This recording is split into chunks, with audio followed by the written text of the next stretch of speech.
खुलुमबाय बेयो बड'लेण्ड इंखं टेलिभिजन दिनै 8 नभेम्बर 2023 बुधबार खालि सानसेनि बरादखौ नोंथांमोननि खाथियाव लाबोदों आं सदानन्द दैमारिया।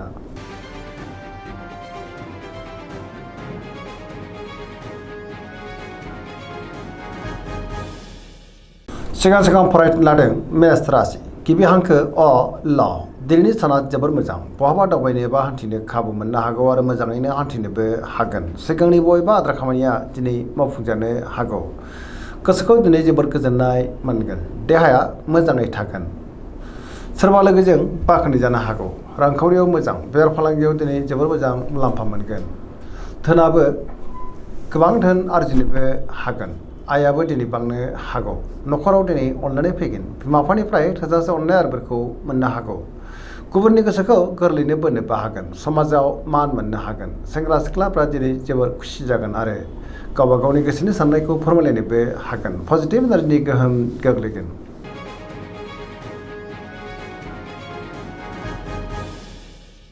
वृष राशि गिबि हांखो इ उ ब दिनैनि साना मोजां आरो गाज्रि गेजेरजों बाबेलांनो हागौ। गोसोनि साननायफ्रा देबार नांगोन। गोसोआव गोनो गोथो साननाय फैनोबो हागौ। मावनो लानाय खामानिखौ मावफुंनो हायोब्लाबो माबा मोनसे गोरोन्थि मावफ्लांनो हागौ। समाजाव मानहानि जानांनोबो हागौ।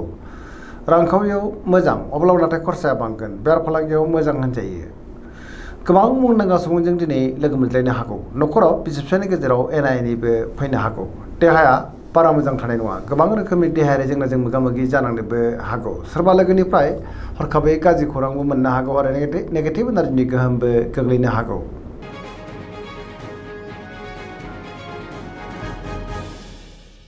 मिथुन राशि गिबि हांखो क स दिनैनि साना जोबोर मोजां पजिटिभ एनार्जिनि गोहोम गोग्लैनो हागौ। मोनफ्रोमबो बिथिङावनो जाफुंसारगोन। गियाननि आंखाल जानाय नङा। गोसोनि साननायफ्रा मोगथाङाव जाफुंनोबो हागौ। देहाया मोजाङै थागोन अब्लाबो नाथाय जानाय लोंनायाव सांग्रां जानांगोन। रांखावरियाव मोजां अब्लाबो नाथाय खरसाया बांनो हागौ। बेफार फालांगियाव मोजां होनजायो। न'खराव अनलायनाय फैगोन। सोरजोंबा बाख्नाय जानोबो हागौ। गोबां मोजां खाबुबो दिनै मोननो हागौ। पजिटिभ एनार्जिनि गोहोम गोग्लैगोन। लाइमोनफ्रा दिनै जोबोर रमान्टिक जागोन आरो गावबा गावनि गोसोनि साननायखौ फोरमायलायनोबो हागोन।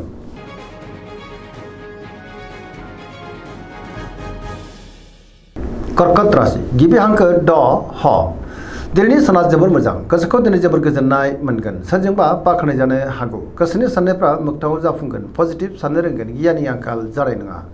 रांखावरियाव मोजां बेफार फालांगियावबो मोजां। न'खराव दिनै अनलायनाय फैगोन। समाजाव लोगो लेवा बांनोबो हागौ। देहाया दिनै मोजाङैनो थागोन। गोबां मोजां खाबु दिनै मोननोबो हागौ। गुबुनजों मोजां सोमोन्दो लाखिनो रोंगोन आरो सोरजोंबा बाख्नाय जानानै गोसोआ दिनै जोबोर खुसि जागोन।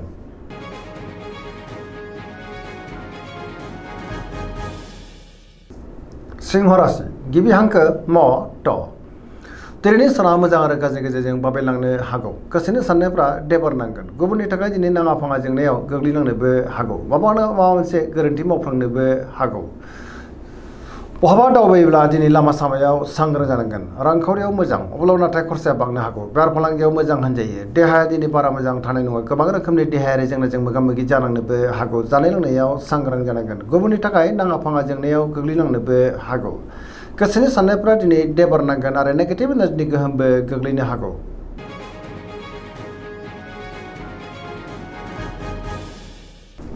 कन्या राशि गिबि हांखो प ट दिनैनि साना जोबोर मोजां। गोसोखौ दिनै जोबोर गोजोननाय मोनगोन। पजिटिभ एनार्जिनि गोहोम गोग्लैनोबो हागौ। मोनफ्रोमबो बिथिङावनो जाफुंसारगोन। गियाननि आंखाल जानाय नङा।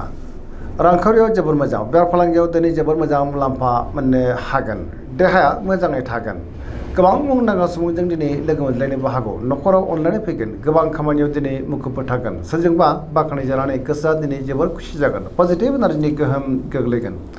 लाइमोनफ्रा दिनै जोबोर रमान्टिक जागोन आरो गावबा गावनि गोसोनि साननायखौ फोरमायलायनोबो हागोन।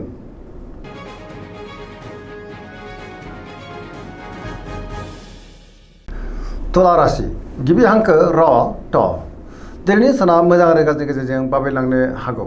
गोबां रोखोमनि जेंनाजों मोगा मोगि जानांनोबो हागौ। गोसोनि साननायफ्रा देबार नांगोन। गुबुननि थाखाय नाङा फाङा जेंनायाव गोग्लैनांनोबो हागौ। देहाया दिनै बारा मोजां थानाय नङा। गोबां रोखोमनि देहायारि जेंनाजों मोगा मोगि जानांनोबो हागौ। रांखावरियाव मोजां बेफार फालांगियावबो मोजां होनजायो। न'खराव अनलायनाय फैगोन। बिदा-फंबायनिफ्राय थोजासे हेफाजाबबो मोननो हागौ। गुबुननि गोसोखौ गोरलैयैनो बोनोबो हागोन। लोगोफोरनिफ्राय थोजासे हेफाजाब मोनगोन। गोदान थांखि लानो रोंगोन। सेंग्रा-सिख्लाफोरनि गोसोआ दिनै जोबोर रमान्टिक जागोन आरो गावबा गावनि गोसोनि साननायफोरखौ फोरमायलायनोबो हागोन।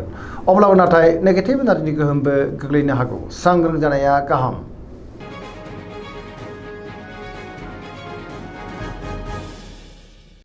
वृश्चिक राशि गिबि हांखो न स दिनैनि साना जोबोर मोजां। पजिटिभ एनार्जिनि गोहोम गोग्लैगोन। समाजाव लोगो लेवा बांगोन। सोरबा गोजाम लोगोजों बहाबा लोगो मोनज्लायनानै गोसोआ दिनै जोबोर खुसि जागोन। गोथों आरो गोग्गो साननो रोंगोन। मावनो लानाय खामानिखौ दिनै थि समावनो आरो गोरलैयैनो मावफुंनोबो हागोन। गुबुननिफ्राय थोजासे हेफाजाब मोननोबो हागौ। गोसोनि साननायफ्रा मोगथाङाव जाफुंगोन। गोसोआव बोलो बांगोन। गुबुननि थाखाय दिनै गोबां मोजां खामानि मावनानै होनोबो हागोन। रांखावरिया जोबोर मोजां। अब्लाबो नाथाय खरसाया बांनो हागौ। बेफार फालांगियाव दिनै जोबोर मोजां मुलाम्फा मोनगोन। देहाया मोजाङै थागोन। सोरबा लोगोजों बाख्नाय जानो हागौ। लाइमोनफ्रा दिनै जोबोर खुसि जागोन आरो गावबा गावनि गोसोनि साननायखौ फोरमायलायनोबो हागोन।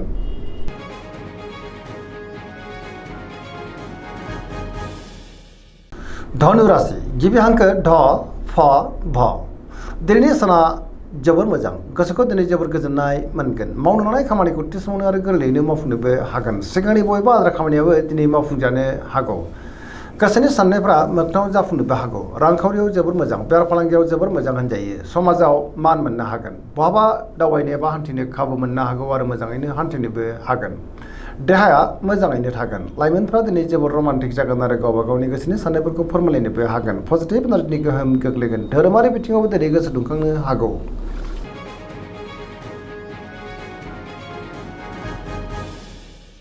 मकर राशि गिबि हांखो ख ज दिनैनि साना जोबोर मोजां। गोसोनि साननायफ्रा मोगथाङाव जाफुंगोन। मावनो लानाय खामानिखौ थि समावनो आरो गोरलैयैनो मावफुंनोबो हागोन। रांखावरियाव मोजां। बेफार फालांगियावबो मोजां होनजायो।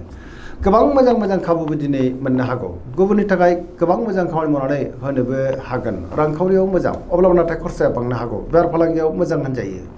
मोनफ्रोमबो खामानिखौनो दिनै गोरलैयैनो मावफुंनो हागोन। गोदान खामानियाव आखाइ होजेननो हागोन। न'खरावबो दिनै अनलायनाय फैगोन। बिदा-फंबायनिफ्राय थोजासे हेफाजाब मोननो हागोन। सेंग्रा-सिख्लाफ्रा दिनै गावबा गावनि गोसोनि साननायखौ फोरमायलायनो हागोन। फरायसाफ्रा फरायनायाव गोसो दुंखांगोन आरो मोजां फिथाइ मोननोबो हागोन।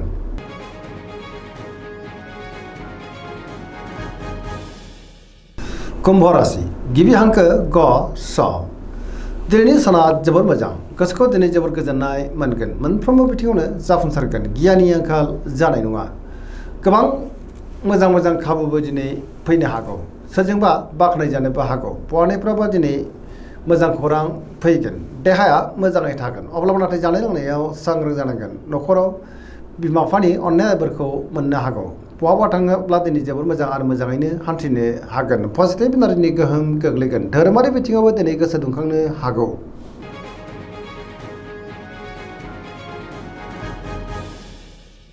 मीन राशि गिबि हांखो ड स दिनैनि साना जोबोर मोजां। गुबुननि थाखाय दिनै गोबां मोजां खामानि मावनानै होनोबो हागोन। समाजाव लोगो लेवा बांगोन। गोसोआव दिनै पजिटिभ साननाय फैगोन। गोसोनि बोलोआ बांनो हागौ। गावनि गोसोनि साननायखौ दिनै गुबुननो फोरमायनोबो हागोन। देहाया मोजाङै थागोन। रांखावरियाव मोजां। बेफार फालांगियाव मोजां। न'खराव अनलायनाय फैगोन। बिमा-बिफानिफ्राय थोजासे हेफाजाब मोननो हागौ। सोरजोंबा बाख्नाय जानोबो हागौ। लाइमोनफ्रा दिनै जोबोर रमान्टिक जागोन आरो गावबा गावनि गोसोनि साननायखौ फोरमायलायनोबो हागोन। फरायसाफ्रा दिनै फरायनायाव गोसो दुंखांगोन आरो मोजां फिथाइ मोनगोन। पजिटिभ एनार्जिनि गोहोम गोग्लैनोबो हागौ। दिनैनि राशि फरायनाया एसेनोसै। जोबनायाव बेखौनो खावलायो जाहाथे नोंथांमोना सानफ्रोमबो जोंनि बे बड'लेण्ड इंखं टेलिभिजनखौ नायबाय थायो आरो साबस्क्राइब खालामो, लोगोसे लाइक खालामो आरो शेयार खालामो। एसेनोसै। गोजोन्थों।